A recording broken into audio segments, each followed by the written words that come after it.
Hello everyone.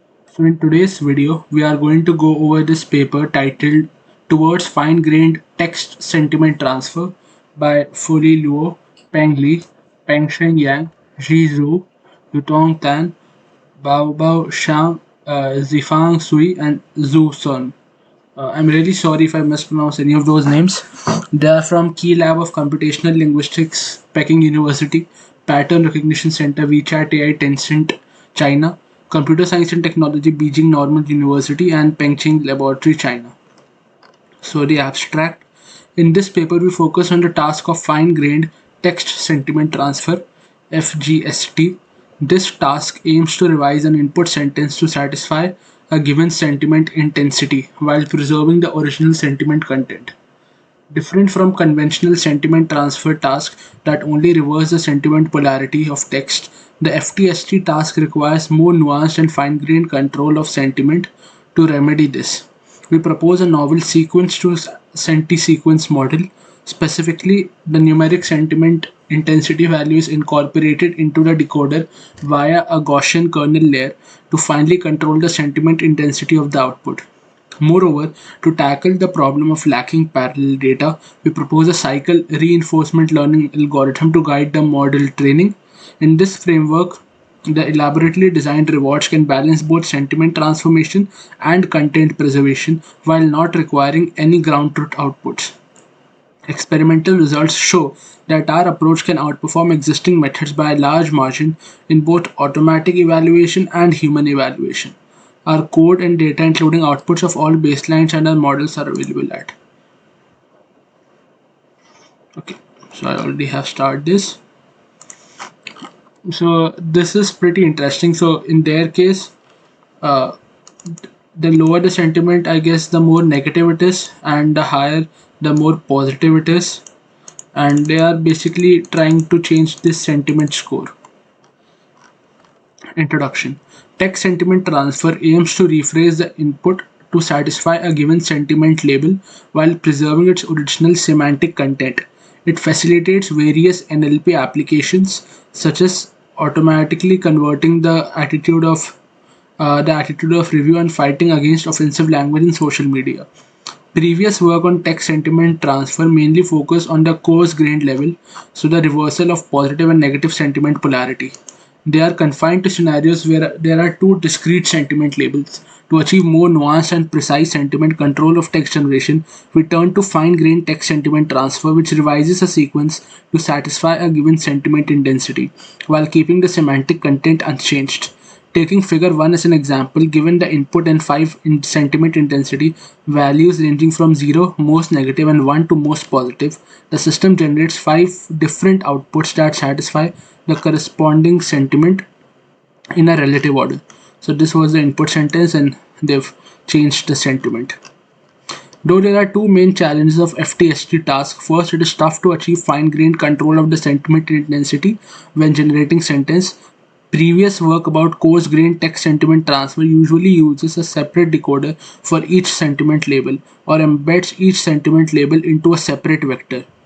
However, these methods are not feasible for fine-grained text sentiment transfer since the target sentiment intensity value is a real value other than discrete labels. Second, parallel data is available in practice. In other words, we can only access the corpora which are labeled with fine-grained sentiment ratings or intensity values. Therefore, in the FTST task, we cannot train a generative model via ground truth outputs. Okay, so in the other works, they just wanted to get a particular label, so a positive or a negative label, but they would not work for scoring, so giving a value for point 1, point 2, and so on. Secondly, the parallel data is unavailable in practice, so you don't have access to annotated sentences which have intensity scores.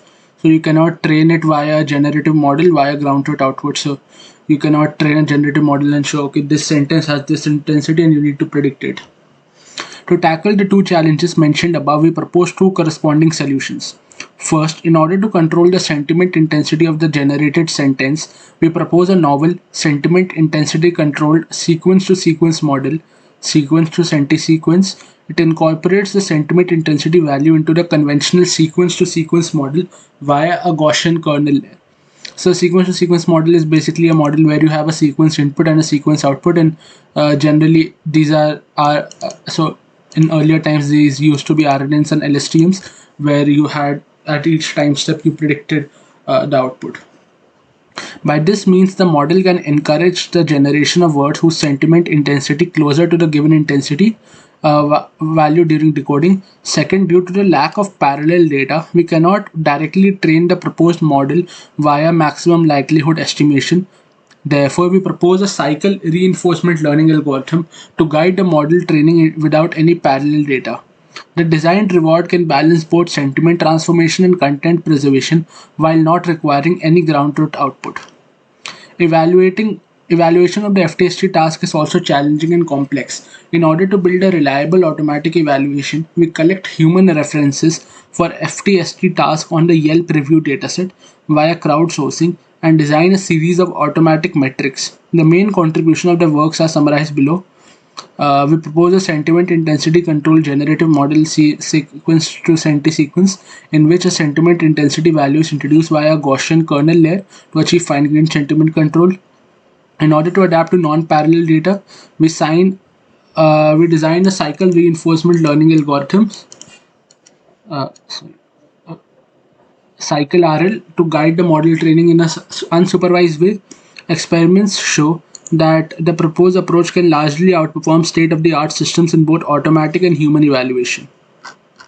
So the task definition: given a sentence X and a target sentiment intensity value Vy, the FTST task aims to generate a sentence Y which not only expresses the target sentiment Vy but also preserves the original semantic content of the input X. Without loss of generality, we limit the sentiment intensity varying from 0 to 1.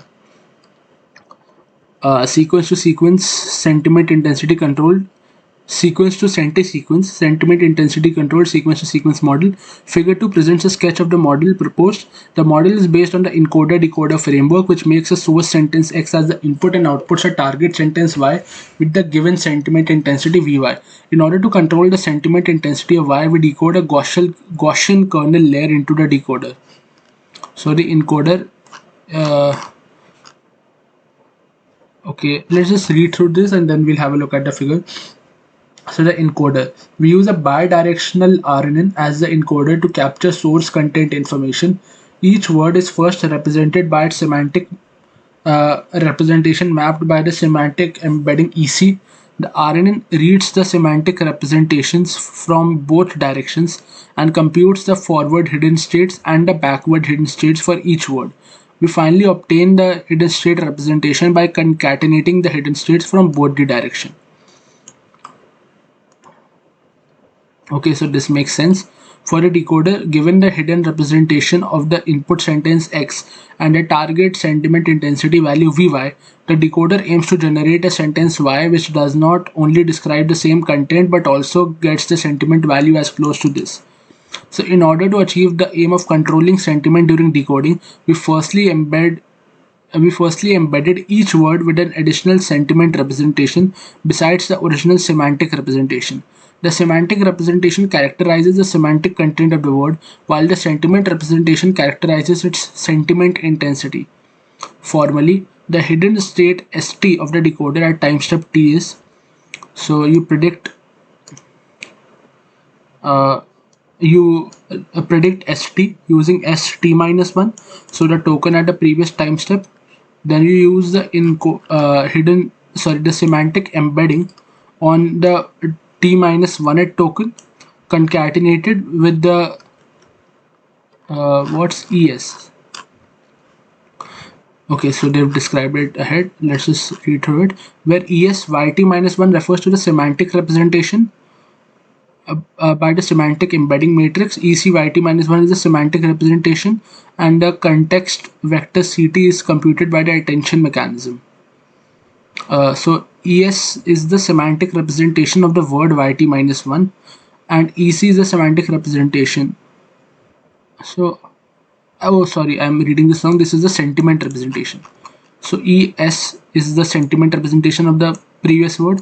EC is the semantic. They are both concatenated, and CT is this thing context which is generated by the attention layer.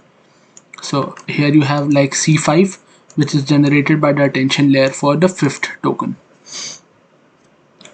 I guess this makes sense. Let's just have a look at the figure first. So we've studied this part so far, the encoder decoder part. So you can see they are linked both ways. The outputs go through an attention layer, and this is your context. This context is given to this token. It also gets the previous word which was generated, and it also gets outputs y5. So here you can see what exactly is happening. So for S5, this yellow circle signifies the target sentiment value. So what sentiment value the target has to be. In between here you have the Gaussian kernel layer. You also have the semantic embeddings and the sentiment embeddings. So the sentiment embedding directly goes to WS, while the semantic, both of them pass through the word.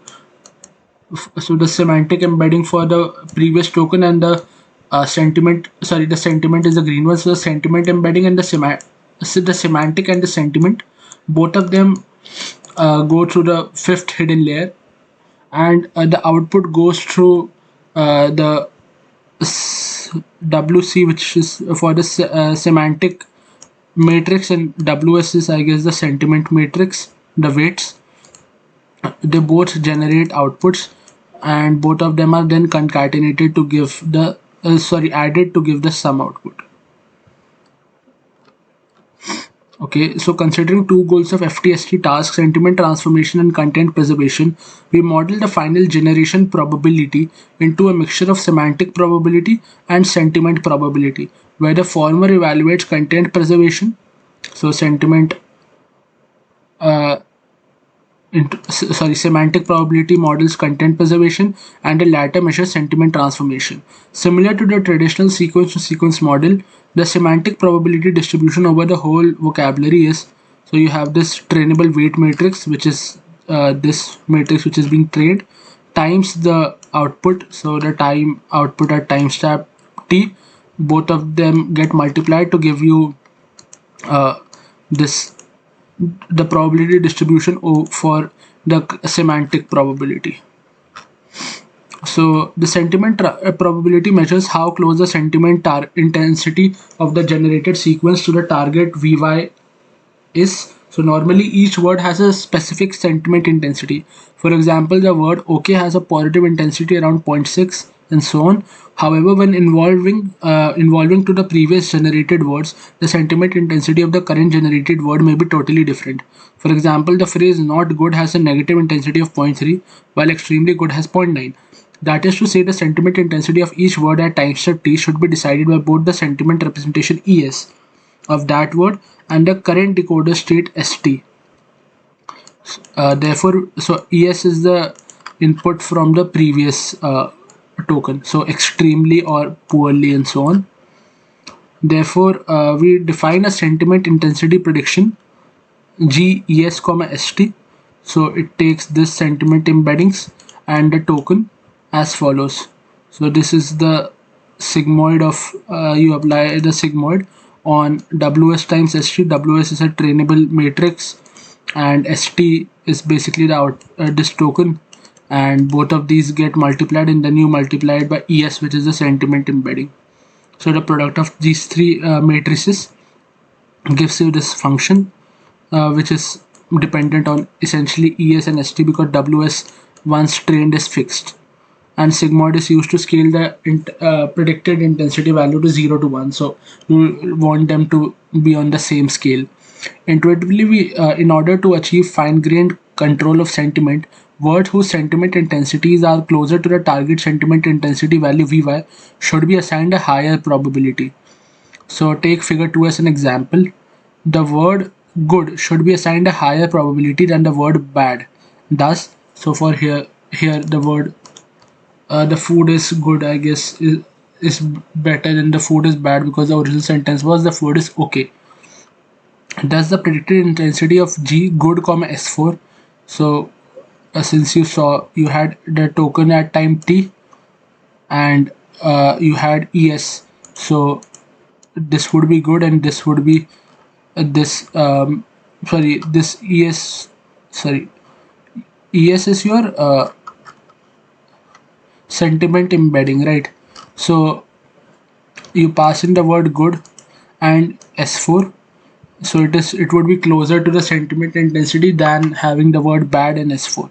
To favor words whose sentiment intensity is near Vy, we introduce a Gaussian kernel layer which places a Gaussian distribution centered around Vy inspired by these works. Specifically, the sentiment probability is, so this is like the standard Gaussian formula for the Gaussian distribution, and then they apply a softmax on it. To balance both sentiment transformation and content preservation, the final probability distribution Pt over the entire vocabulary is defined as a mixture of two probabilities. So gamma is a hyperparameter that controls the trade-off. So some contribution is for the sentiment and the remaining is for the semantic content preservation. Then we have the cycle. So I hope this part is clear. Adding this surrounding the point Vy is because if you've seen the figure of a Gaussian distribution, it is somewhat like a peak, a hill. So if it is centered around that value, so the Gaussian distribution. So if it is centered around that value, so the values which are close to that value will get higher value, while the ones which are far away will get lower value. Right. So to now the training part, we have the cycle reinforcement learning. A serious challenge of the FTST task is the lack of parallel data. Since the ground truth output Y is unobserved, we cannot directly use the maximum likelihood estimation. So to remedy this, we design a cycle reinforcement learning algorithm. An overview of the training algorithm is summarized in algorithm 1. Two rewards are designed to encourage changing sentiment but preserving content without the need of parallel data. The definition of the two rewards and the corresponding gradients for sequence to senti-sequence model S are introduced as follows. So the reward design, we design the respective rewards for two goals: sentiment transformation and content preservation of the FTST task. Then an overall reward R is calculated to balance these two goals and guide the model training. So reward for sentiment transformation. A pre-trained sentiment scorer is used to evaluate how well the sampled sentence Y hat matches the target sentiment value Vy. Specifically, the reward for sentiment transformation is followed as, so you have the reward is 1 over 1 plus the difference between uh, the value which they wanted, the absolute value of the difference between the value which they wanted minus the value which they got. So if this difference is high, which means they are far apart, then this reward will be lower. So gamma is phi refers to the pre-trained sentiment scorer, which is implemented as LSTM based linear regression model. So it takes the output sentence and gives it a sentiment score. So I guess this makes sense intuitively as well. And then we have the reward for content preservation. Intuitively, if the model performs well in content preservation, it is easy to back reconstruct the source input X. Therefore, we designed a reward for content preservation to be the probability of the model reconstructing X based on the generated sentence y hat and the source sentiment value X Vx. So basically what they're saying is they'll first use X to generate a sentence y hat which has a intensity value Vy. Then they'll use the newly generated sentence Y hat and give the original sentiment value of X to generate X again. So this reward, the closer they are, the higher the reward will be. Where theta is the parameter of the sequence to senti-sequence model. And overall rewards are to encourage the model to improve both sentiment transformation and content preservation. It is the harmonic mean of them, where beta is the harmonic weight that controls trade-off between the rewards. So if you're familiar with harmonic mean and harmonic weights, then this will seem very familiar to you. Now let's have a look at the cycle reinforcement learning algorithm. I guess they've just explained this. So you have a corpora D, where each sentence I is labeled by a label Vi. Initially, the pseudo parallel data is this.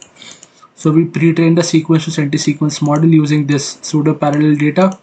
For each iteration, you take a sample sentence from the data set, and for k iterations, you sample the intensity value which you want to convert to, generate a target sentence, compute the reward which it got for sentiment and content, compute the total reward, and then update theta using the reward based on equation 11, which is here, and update the theta using the cycle reconstruction loss using equation 12, which is here.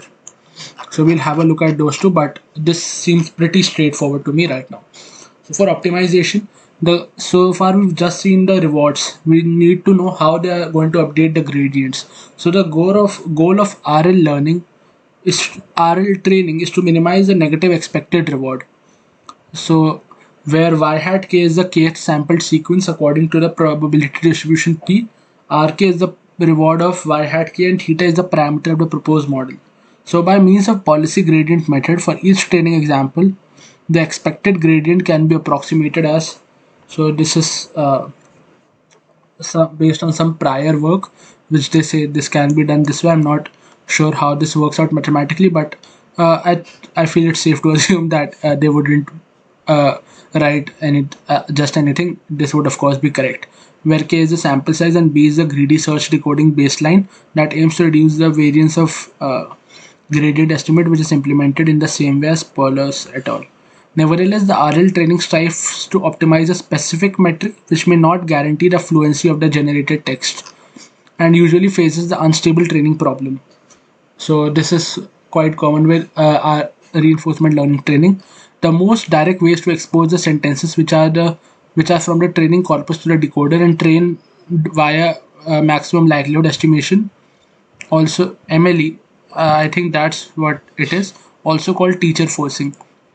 In order to expose the decoder to the original sentence from the training corpus, we borrow ideas from back translation. Specifically, the model first generates a sequence y hat based on the input x and the target sentiment value vy, and then reconstruct the source sentence. Therefore, the gradient of the cycle reconstruction loss is the gradient of this probability. So x is generated based on, first you take x, pass it through the model with the target sentiment vy, and then this part is y hat, the output by the function s, and then you give it the original sentiment of x, the sentiment value, then you'll get x back.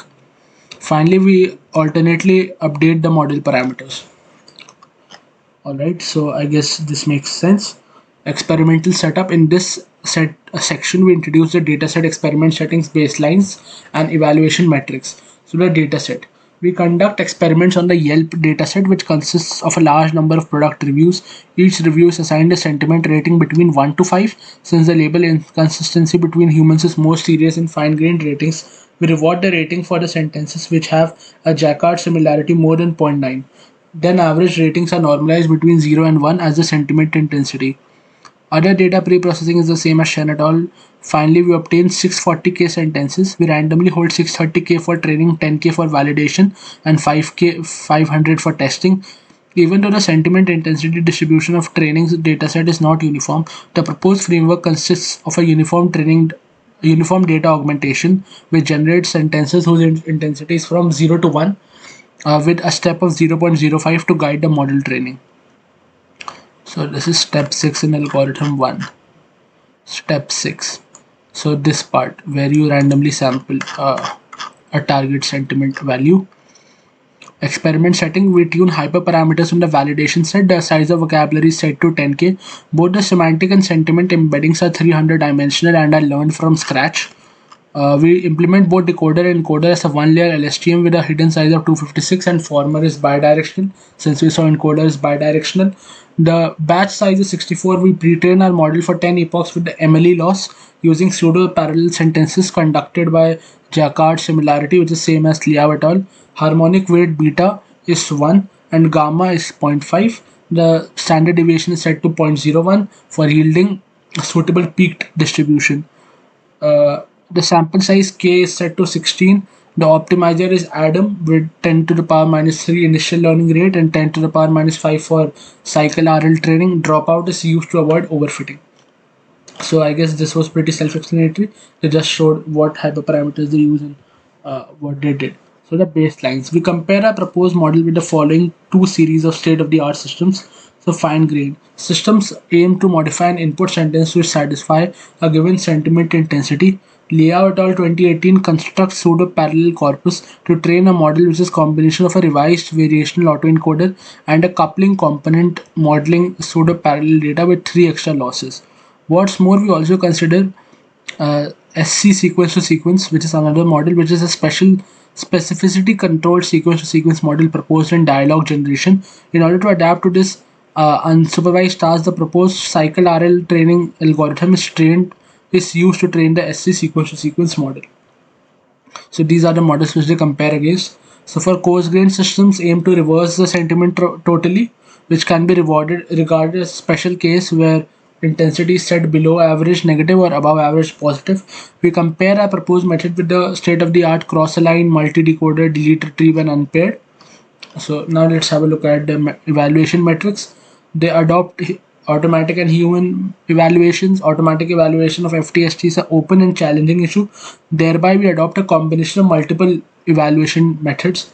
Content. So for this, they hire crowd workers on Crowdflower to write human references for each review in the test set. Crowd workers are required to write 5 sentences from point 1 to point 9 with 0.2 jumps. Therefore, the blue score between the human reference and the corresponding generated text of the same intensity can evaluate the content preservation performance. So for fluency, to measure the fluency, we calculate the perplexity of each generated sentence via a pre-trained LSTM model. For sentiment, in order to measure how close the sentiment intensity of the output is, they use 3 metrics. So given an input sentence V, the corresponding output of the model are these n tokens. So we use a pre-trained sentiment regressor scorer to predict the sentiment values of outputs. Following Liao et al., we use the absolute mean error between V and V hat to measure the absolute gap. Moreover, for fine-grained text sentiment transfer tasks, we expect that given a higher sentiment intensity value, the model will generate a more positive sentence. That is to say, the relative intensity ranking of all generated sentences of the same input is also important. Inspired by the mean reciprocal rank metric, which is widely used in the information retrieval area, we use a mean relative reciprocal rank MRRR metric to measure the relative ranking. In addition, we also compare our model with the coarse-grained sentiment transfer systems in order to make the results comparable. We define sentiment intensity larger than 0.5 as positive, less than that as negative. Thus, we use a pre-trained binary text LSTM classifier to compute the classification accuracy. So they've just explained the different metrics which they are using to evaluate on each dimension. For human evaluation, we also perform human evaluation to assess the quality. Each item contains the source input, the sample target sentiment intensity value, and the output of the different systems. Then 500 items are distributed to 3 evaluators who are required to score the generated sentences from 1 to 5 based on the input and target sentiment intensity value in terms of 3 criteria: content, sentiment, fluency. Content evaluates the content preservation. Sentiment refers to how much the output matches the target sentiment. Fluency is designed to measure where the generated sentences are, whether they are fluent or not. For each metric, the average Pearson correlation coefficient of the scores given by the 3 evaluators is greater than 0.71, which ensures the inter-evaluator agreement. So results and discussions. The results are in table 1. So let's have a look here. So you can see they have the highest blue score, the lowest mean absolute error, the highest MRRR, The lowest perplexity, the lower the better. Even on human evaluation, they have the highest content, sentiment, fluency, and average score. So, of course, human reference outperforms them, but in the models which they compare to as their baselines, they are, of course, doing great. So, for you can see they have improvements of 8.6, 3.1.98 on these metrics. Our model can more precisely control the sentiment intensity from human scores on sentiment, and it can also obtain both better results on MAE and MRRR. And however, SC sequence to sequence gets the second best MAE score, while revised VAE plus L extra gets the second best MRRR score. We can infer that these two models excel at different aspects, and MRRR provides a different perspective of the sentiment results. The proposed models can generate more fluent sentences than all baselines. The main reason for these three phenomena is that we redesign two rewards and can directly ensure the content preservation and sentiment transformation in the cycle reinforcement training process. In addition, the cycle reconstruction loss can effectively guarantee the fluency of generated sentences, which has been further verified in the ablation study. What's more, we also simplify our task to the setting of coarse grained sentiment. So table 3 shows that we can find that a proposed model achieves its best result over the fine grained system, and it is comparable to the best coarse grained system. So table 3. So this is for the coarse grained systems. You can see that for sequence to centi-sequence, the best comparable model is delete retrieve, which is only 0.2 ahead, and it's also lacking in positive to negative. The proposed model which they've done is much better. So you can see that their work has really like even in the coarse grain domain, it's performing really well. So ablation study. In this section, we discuss what would happen if they removed certain parts. So table 2 shows the corresponding automatic and human evaluations for them as well. The performance declines most when without pre-training. This reveals that reinforcement learning is heavily dependent on pre-training as a warm start before it is hard, because it is hard for RL architecture to train from scratch. Moreover, no pre-training will lead the model to generate frequent words and short sentences which get low perplexity score. What's more, the performance of ablated version without cycle reconstruction also drops significantly, since cycle reconstruction plays an important role of teacher forcing. Finally, even though the proposed sequence to centi-sequence without reinforcement learning can beat the baseline in terms of human average score, reinforcement learning still helps to boost the performance of the proposed model by a large margin. So you can see here, without pre-training, without reinforcement learning, and so on, the performance has dipped sharply.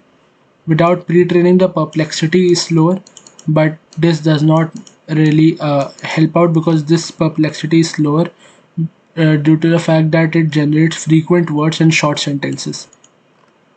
A case study. Table 4 shows examples. So let's have a look at the example. The beer isn't bad, but the food was less than desirable. So their model for point one, the beer is terrible, the food was the worst, the beer wasn't bad, and the food wasn't great, the wine is great, and the food is extremely fantastic. And revised variational autoencoder plus L extra, we can see the results. So the model preserves the content beer and food and changes the sentiment. We can see that.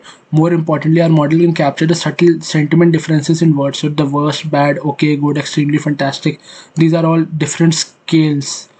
These are all words on different scales. However, the revised variational autoencoder plus the L extra system does not show this trend and may collapse with the sentiment value V is very small or very big. And our model sometimes also differs from semantic drift. So beer is revised to wine. Analysis of sentiment representation. We also conduct analysis to understand the sentiment representation. We use 1,000 most frequent words. Then we use a human annotated sentiment lexicon to classify them into three categories: positive, negative, and neutral. We get 112 positive, 841 neutral, and 47 negative words. Finally, we applied a TSNE visualization to both semantic and sentiment embeddings. As shown in figure 4, we can see that the distribution of the two embeddings are significantly different. So this is the sentiment, this is the semantic. This looks like a Nike logo to me. in sentiment embedding space, most of the positive words and negative words lie closely in the semantic one. On the contrary, in the sentiment embedding space, they are far apart.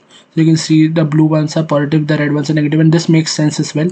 For the semantic embeddings, this does not, it does not make sense for them to be far apart, because they differ in the sentimental sense. Apart from that, they are just words. On the contrary, in the sentiment embedding space, but yeah. So in conclusion, neighbors on semantic embedding space are semantically related, while neighbors on sentiment embedding space are have the same sentiment intensity or similar ones. So related works recently, there is a growing literature on the task of unsupervised sentiment transfer. This task aims to reverse the sentiment polarity of the sentence but keeps its content without parallel data. However, there are few researches focus on the fine-grained control of sentiment. Liao et al. Exploits pseudo-parallel data via heuristic rules.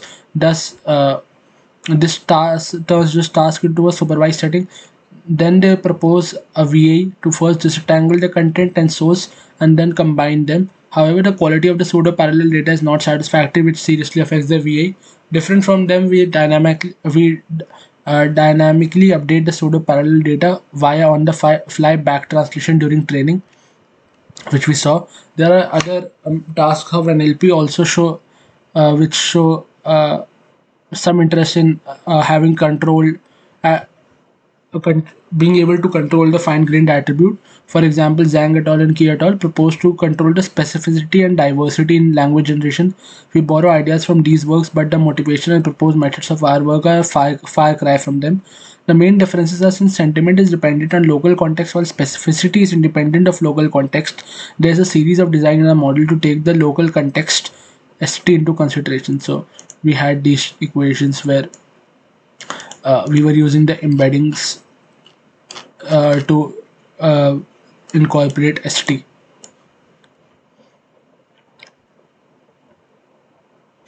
And due to the lack of parallel data, we propose a cycle reinforcement learning algorithm to train the proposed model. So this all makes sense. And this was a great paper to read, by the way. The conclusion: in this paper, we focus on solving the fine-grained text sentiment transfer task, which is a natural extension of the binary sentiment transfer task, but with more challenges. We propose a sequence to senti-sequence model to achieve the aim of controlling the fine-grained sentiment intensity. In order to train the proposed model without any parallel data, we design a cycle reinforcement learning algorithm. We apply the proposed algorithm approach on the Yelp review dataset, obtaining state-of-the-art results in both automatic and human evaluation. So I really recommend, if you guys read it up on your own. I'd also go through the code as well, but that would not be in the video. So thank you guys for joining in. Like, share, and subscribe if you like the video, and I hope to see you again next time.